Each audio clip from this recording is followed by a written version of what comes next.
भारतीय रेल्वेने प्रवाशांच्या सोयीसाठी आणि दलालांच्या अडचणींवर तोडगा काढण्यासाठी एक महत्त्वपूर्ण निर्णय घेतला आहे. 1 जुलै 2025 पासून तत्काळ तिकीट बुकिंगसाठी नवे नियम लागू करण्यात येणार आहेत. या निर्णयामुळे सामान्य प्रवाशांना अधिक सुलभ आणि सुरक्षित पद्धतीने तिकीट बुकिंग करता येईल, अशी माहिती रेल्वे प्रशासनाने दिली आहे. नवीन नियमानुसार तत्काळ तिकीट फक्त IRCTCच्या अधिकृत वेबसाईट किंवा मोबाईल ॲपवरच बुक करता येईल. बुकिंग करताना आधार कार्डशी लिंक असलेला मोबाईल नंबर आवश्यक असून त्या नंबरवर मिळणाऱ्या OTPची पडताळणी केल्यानंतरच बुकिंग पूर्ण होईल. 15 जुलै 2025 पासून हा आधारित OTP बंधनकारक केला जाईल.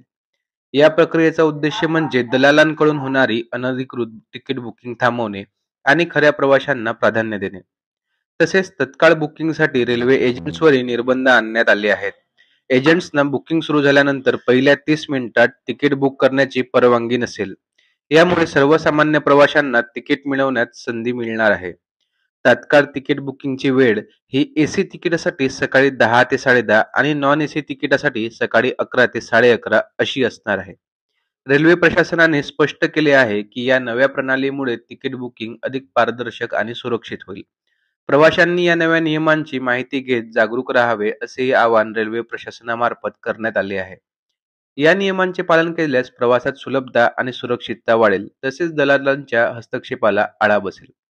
अधिक माहितीसाठी IRCTCच्या अधिकृत वेबसाईटला भेट देण्याचे आवाहन सुद्धा रेल्वे प्रशासनामार्फत करण्यात आले आहे.